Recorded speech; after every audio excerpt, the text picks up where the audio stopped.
I'm Tara. And I'm Austin. And we're a married couple. And we are lovingly snarking on Hallmark's Countdown to Christmas lineup for the 2020 season. And this is Dun-dun, dun-dun, na-na-na-na-na-na-na-na-na. Snark Attack! Snark Attack! Snark Attacks are a version of our podcast where we did not plan to cover a movie, but we watched the movie and we feel like we have something to say, so we are saying it. Or we have time. Either one. And this week we had time and we had something to say, so here we are to tell you about the movie On the 12th Date of Christmas, which is very confusing because there are several movies with very similar titles. Yes, but there are. This one was the Sunday night movie on Countdown to Christmas on Hallmark's main channel, and that was on November 1st. So starting off the actual month of November. And we actually live tweeted this one. We did. We got really into it, and we got retweeted by Hallmark. Ooh. Not to brag or anything, but we just did. You know, we had a good time talking about our live snarks with this movie to a big audience. So, and we learned some new things about the Hallmark universe, which we'll get to in just a minute. But first, summary. Okay, so we are going to do a one sentence. For those of you who may not have watched this movie, so you kind of know at least the basic gist of it. All right. I'm going to go first. And crack your knuckles. Get ready. All right. Give me that. All right. One sentence. 2 game developer employees who are opposite personalities compete for a position while designing a scavenger hunt app for a luxury hotel brand. Uh-oh. And fall in love. So mine is 2 competing app developers, parentheses, one enthusiastic and one curmudgeonly, close parentheses, explore the 12 dates of Christmas they plan to use on a scavenger hunt app. And that's what happened in this movie. Good job. I don't know whose was better, but I think it was mine. Well, we'll fill in the rest of the details as we snark. So let's talk about the snarkable moments there here. Are 2 big snarks that have brought us here today. We are gathered here today to discuss snarks these together. 2 snarks in mutual harmony, moly matrimony. I promise we got guacamole. married, and it was legit. So there's 2 big snarks. There's a lot of lovely little snarks in this movie. I know last time we talked a little bit some things that we loved. I felt like this was an enjoyable comedy. It was a fun little comedy. I like the comedies more than the dramas, so I'm always down for that. Yeah, like cute and whimsy definitely wins me over for Christmas.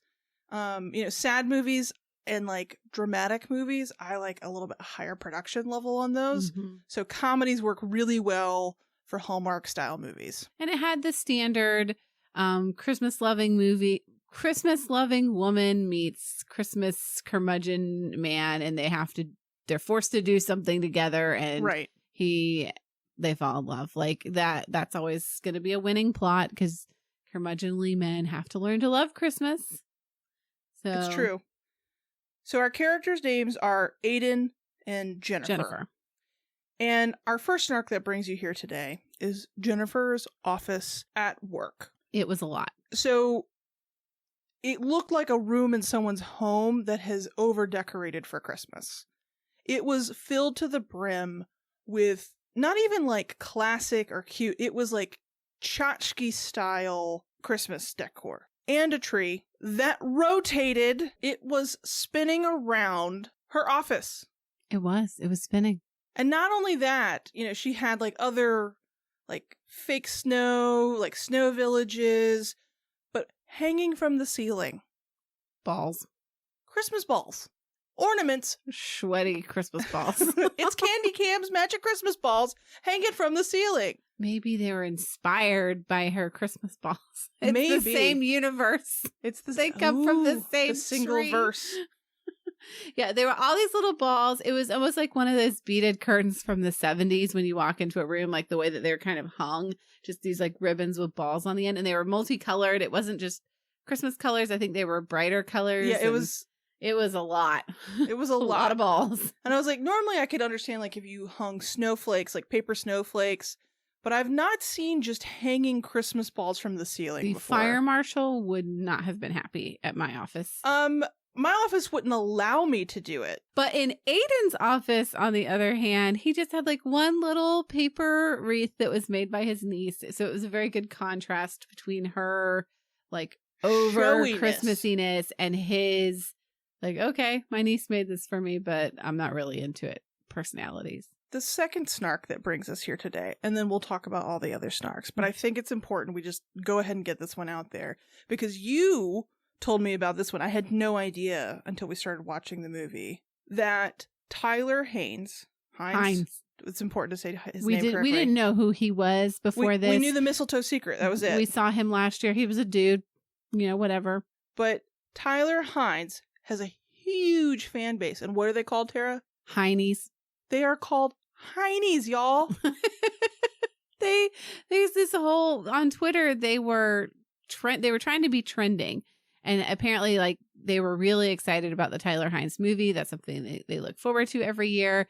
A lot of the other podcasts are big fans of this guy, and maybe it's just the queer woman in me. I don't even really notice him that much, except for that he's just curmudgeonly. Like he's a grumpy little man. He's not even grumpy in my opinion. He just is like the same level when he does it's like a level 4. Mm-hmm. His grooming, like the way his beard is so like expertly trimmed. Mm-hmm. It doesn't look real. His hair it's never like it's glued on. Yeah, it's like his hair never moves. Mm-hmm. It's like a little it's like a Ken doll kind of hair, where it's just like big thick like slick back waves, and it doesn't move. And I'm like, you're too perfect, but you're also just like at a level 3 or 4 in every line delivery. And not to say that he's like unappealing by any means. He's a perfectly fine Hallmark actor. I just don't get why he's the why Heine, like why he has a following of women. Right, like of all the Hallstar men, dropping the new lingo. Yeah, we learned some new lingo this weekend. So yes, the Hallstars. He is one of the Hallstars, and he is the Heine. And he plays into it. Yeah. Well, maybe that's why, because he plays into it, because he responds to fans. I've seen him more active than other male leads, and like with his fans and that sort of thing. So maybe it's just that he is. Because Aaron Tveit from the Royal, not a peep. No, and that's probably because that's not really his arena. The Hallmark stars, the Hall stars are coming for movie after movie after movie, and the folks in the One Royal Holiday movie were doing like a one-time but thing. Even like Luke McFarlane, he didn't do he does it doesn't seem like on social media at least that he's engaging as much as Tyler Hines is. Yeah. And so maybe it's just that he takes care of his fan base, and that's why they've grown. So they do love him. But I love that they're called Heinies. That is probably one of it'll be like one of my favorite moments of this Hallmark season is learning that fact. Yes. And then moving forward, some of the dates were really cute. So I liked the concept of the dates in this movie where they were doing the 12 days of Christmas themed dates. Were they necessarily going in order? No, they were just kind of finding them as they need, because they knew what the final date was going to be, because it had to lead to the hotel dance thing. But then the other ones, it was like, okay, so they're going to walk down the street and there's a church bell that rings, and so that's the 5 golden rings. And then there's this brewery that does pear cider, and they have a partridge on the bottle. So going to that place is going to be one of the dates. So they're finding more creative angles on the different dates of Christmas to match the days of Christmas, and it was really cute. And it was like to learn about the history of Chicago, right? Right. Like Chicago was a character in this movie. Yes, you could say that. Yeah, I mean, I thought that was a really nice thing, because it was like, this is a traditional historic hotel, and so they're trying to get people connected to the history of Chicago. And I thought that was a really nice element. One of the dates, though, I had a problem with. Which one? So it was the what's the one with the hens? 3 French hens? 3 French hens. And so there is a French restaurant that they go to that has like, what is it, Coco V or whatever, a very famous chicken dish for the French. And they were like, oh, let's make it this. And the restaurant just happened to be trying to sell cooking classes that no one was interested in because they were too intimidated by the specific item that they were trying to sell. So they decided to simplify it. And they chose like a Yule log type thing, which is like a Swiss roll. And we have watched so many episodes of Great British Baking Show. Right. We could see that this was going to be a disaster because what happened to their Yule log, Austin? It cracked. It cracked. Mary Berry would not have been happy with that. And I was just like, that's the whole thing, is that you have to have that nice, tight spiral. And you have to, your dough, your base has to be just right, and you can't overload it with too much filling. And there's a lot of rules for Yule logs, and that's a lot to do on a date. It's a lot of stress. And to me, it's like cooking is way easier than baking because cooking is like an art. There's like room for creativity. If you mess up here, you can kind of fix it there. Baking, everything's exact. It's like a science experiment. And if you get the measurements off, you have created something new and unstable. That cracks when you roll it. It's like they could have just made cookies or something like that. That would have been really cute. And you could add some variety to those with different ingredients and different size. You could put your own spin on it. Right. But the Yule log is kind of an undertaking for a date. Yeah. And they had a French name for it, but I forget what that is now. So but they did other cute things like that. I don't remember all the dates. I don't even know that they showed all of the dates. I know they were talking a lot about the 12 drummers drumming and how they're going to do that. They got a marching band got a drum line to come and do the drum line thing at the hotel. So it was really cute the way they worked those in. And then also they got to go on all of the dates, which is where they start to get to know each other and they fall in love. So they have gone. They don't even know they're dating. They don't even know they're dating, movie. But they're dating. So isn't that lovely for them? And it works out really nicely. Now, the main conflict of this movie was that they are each going for the same job promotion, which is like the head developer for this app company. And they can't both get it. Now, Tyler's character Aiden does a shady thing. Like, she tells him that she's going for the job. Yeah. And he has the opportunity to say something and he doesn't. And I was like, why? Why are you doing that? That's sneaky and shady. Now, eventually he comes clean. But as we're watching this, and as we watch with all of the folks live on Twitter, we're all like, the only way that this can end is that they make like a co-developer position. Co-head developer position. That's the only way. Because someone would have been resentful and bitter had only one of them gotten it. And it's a Hallmark movie. You can't have anybody losing out on the job promotion that they really want at Christmas time. Right. That's a bummer. And we don't do bummers at Christmas. The only economic bummer we can have is that there's a small town business being ousted by a big corporate wolf that's coming into town. We can bummer the corporate wolf. Right. We can't bummer the small business. And for him, she's kind of the main character and he's the love interest. You care about both of them and you want them both to be happy. And, even with the lying or with the withholding information, in what I have found in these movies is that the lying or deception or withholding of information never lasts very long. Like that can't be the primary conflict because you don't want a main character who's not honest. But we know he needs this promotion for financial reasons because he's inherited this like creaky old house that he and his sister are trying to take care of so that their dad can retire to it. And the sister was really cute. I liked her a lot. I like the sister a lot, She was just like a tornado of a mom, and I guess the husband was away. Yeah, he was at war. Did we see him come back? Did I miss that? I was really looking for a soldier. Yeah, I wanted a soldier to come home. Why have a mom whose husband... We did like a video chat. But you got to have the scene where he comes home from the war. That's on the other Hallmark channel coming up later is like the USS Christmas. But I feel like they purposefully place military people that are abroad in these movies because you can't lose with the moment when the kid turns around and they see daddy. Like that brings Christmas spirit to so many people. I think they just needed a plausible reason where he wasn't dead. That like they didn't have enough money for that actor. Right, that Aiden was trying to take care of things at the house, and it's like, why isn't the husband doing it? Why is she here? And it's like, because everything's kind of up in flux right now because husband is overseas. So that makes sense. That was my thought on it. So anyway, he needs this promotion. We know it's important. She needs it because her voice matters. And we end up getting almost a co-developer position. We get 2 separate positions.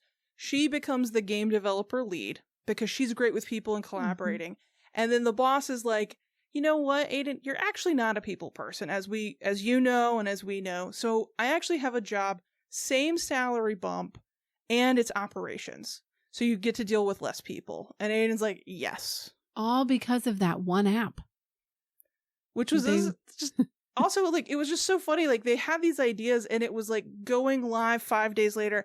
I don't know what kind of developing takes place, but it seemed like whoever was having to code that, I felt they really were going to be bad running for a them. late night. Well, I don't know. Maybe because it's a scavenger hunt app, they already have a platform that works well for that, and they're just designing around more of the design of things. I hope so. But I was like, we never met the coders who did this, and I was like, it's because they're down in the basement. I wanted to meet those coders because those are the kind of people you do not see in Hallmark movies. I want to know more about like them. A real one. Yeah. The only other snarkable moment that I have is Wanda, and it actually starts out as a lovely moment. So Wanda, I forget what she does at the company. She's the head of the luxury brand of hotels. The hotel lady. And she's talking to Jennifer and just kind of giving her a pep talk that was a really great little like woman power moment. If you don't need a man, you've got great ideas or whatever it was that she said to her. And then I, of course, with my little lesbian hard eyes was like, we shipped them immediately. I ship this. Can we have this? This is the love I'm here for. And of course, that's not going to happen. But that's where my little heart eyes went, and it was gone. I liked her character. We got to see her because she's this high expectations, high achieving, like business lady who sees Jennifer's potential, and they actually have a relationship not about a man, but about Jennifer's potential. And that was like such a cool moment. That, of course, immediately like, let's go a step further. Let's make them get together. And then they did not. No. She chose the grumpy man as her lover, which is fine. Fine. He was less grumpy at the end here. I don't think grumpy is a fair representation of him. No, he wasn't grumpy. He's just like I don't know, whatever. He's just like doing his own thing. And he's like, Christmas is here, whatever. I'm going to do my thing. He's all business. For this movie, it was nice. It was a movie. It was about love. That's really all I have to say on it at the end. There was like a subplot going on here of a Christmas tree lot owner who finds love. And this is the second movie where a secondary character has been the Christmas tree lot owner. It is good. It is a good year for Christmas tree lot owners. Normally, if you're looking for love, go be a Christmas tree lot owner. Because Christmas tree lot owner is getting replaced by app developer, but we still need the classic throw to a Christmas tree lot owner. And so they're the secondary love stories now. And you got to find that Hallmark lady to come into your tree lot and have the perfect auntie or best friend or mom who has also been lonely for many years and is just looking for her Christmas tree lot husband. So let's move into our final segments. Rapid Fire Edition. Rapid Fire. So title review. What title do we like the title? It's too much. Even Hallmark had to reduce it because on the 12th date of Christmas was too long of a hashtag on Twitter. So they just called it 12th date of Christmas. My title? Christmas Scavenger Hunt. Because there was a Christmas Scavenger Hunt movie last year and it was bad. So this one gets the title instead. Mine would be Finding Christmas Dates. Like Finding Nemo? Yeah. Where's my Christmas dates? Yeah, that's it. Or like Christmas in Chicago. Christmas in Chicago. Yeah. Mine, my other alternate one would be Head Overlord. Ooh. Or whatever the title. Well, that sounds like you're picking someone over God, and I don't think Hallmark would ever do that. So, yeah. Head game developer Christmas. Maybe not a winner on that title. What's our next segment? Will this love last? I do not think this love will last. I don't either. I think they'll date till New Year's and then they'll go their separate ways. I think that he does not have enough ambition, is not going to be outgoing enough, and she's going to be a socialite. She's going to be networking and is going to be focused on her career and is going to be mad at him for being upset that she had to go out to the party and develop game apps with people. Right. They just kind of have different... Now, I mean, I know that there are couples that have different introverts. Some's an introvert, one's an extrovert, or, you're really into Christmas and he's really not. That can still work, but there's just something about their personalities that don't feel like they're like yin and yang to each other, and that like they're complementing each other. It's more like they're just kind of like mashed up against each other. Yeah, it's like because they happen to be working on the same project, they were like, I guess we should go out. We already went on 12 dates. So why not get married? Not a good reason. Don't just go on 12 dates and get married. So the 12th date of Christmas, Bells Are Ringing, is going to be the sequel next year. Everything is bells are ringing for you. I don't know. That's just what happens when they get married. That's what the sequels are called. Bells are ringing, and then comes baby, or whatever the. Yeah. 12th date of Christmas, here comes baby. 12th date of Christmas, a royal engagement. Like that. No, just nix it now. 12th date of Christmas. Sorry that you're dead. Is that like the death? That's the funeral version. I don't. When they get to the end of their life, the ghost of Christmas past, Christmas future. Daddy's a ghost now. Too far. It's a long ways away, though. It's fine. So, was there any Christmas magic that you saw in this? There was not any Christmas magic here. The only besides Christmas the magic of an app being developed in 5 days. Here was the only bit of Christmas magic in this movie. It was 100 degrees outside. Sun blazing. Was just clearly coming in over their shoulders. And snow was a-fallen. And isn't there Southern legends that means the devil's beating his wife? Or yeah, it's usually for rain because the South doesn't have a lot of snow. What do they call it when it's sunny and snowing? That has a name. Oh, does it? Uh-huh. I don't know. Give me a moment. All right, I paused the podcast recording so that Tara could look this up, but she won't tell me what it is, so I had to start recording again so she would tell me. What's it called? It has no name. Oh my God, that was so disappointing. All I found was sun shower and then devil beating his wife, because that's what they say anytime you have sun and precipitation. Rain. And then also snowbow, as if you have snow and a rainbow, which is a new thing I did not know. Can Hallmark give us a snowbow this year? I need a snowbow movie. Oh my God. That's the name of the movie too, Snowbow. Let's write it. We claim that. What lawyers do we have to call to claim that movie title? Snowbow. No one, because no one will take bells it. Bells are ringing. Snowbow, and then comes baby. Oh wow, it's a trilogy. Daddy's dead now. Oh God, it's so dark. It's so dark. I do like Snowbow. It sounds like a Christmas clown.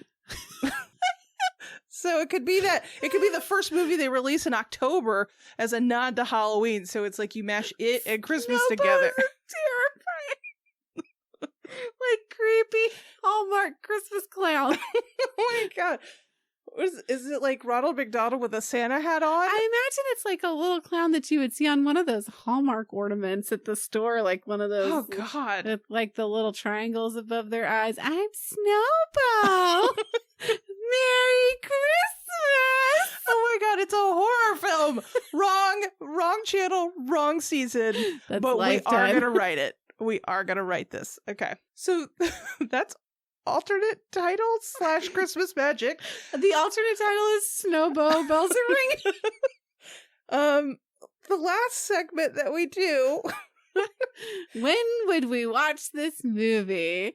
The Sunday before an election and live tweet it. Like, I mean, I actually think it was a good Sunday movie before the election. I would watch it on December 11th because then it would be 12 days before Christmas Eve. I would not pick this movie to be my 12 Dates of Christmas movie. There's like the 12 Days of Christmas movie that's like the Groundhog's movie. Actually, December 12th. Because that would take you from the 12th up to the 24th. You're the math whiz. Yes, but there's a better movie that we like better that has the same title pretty much, or it's called just the 12 Days of Christmas. Yeah. It's like a Groundhog's Day kind of movie, and each day she's trying to figure out why she has to repeat the day.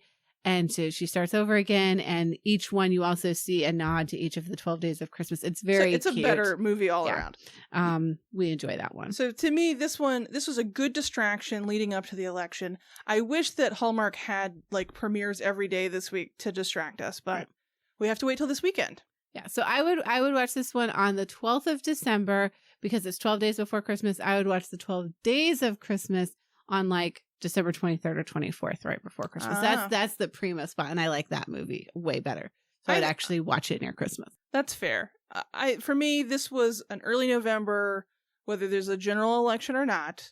This was a good early November starter movie. So I think right where it was scheduled was the right. I don't think it's the Saturday movie. It's definitely the Sunday. Agree. All right. Well, that's been about it. All the snarks we've got hiding in our pockets today. So we will see you on Twitter, and we will see you next week. And I've been Tara. And I've been Austin. Merry Christmas. And happy holidays.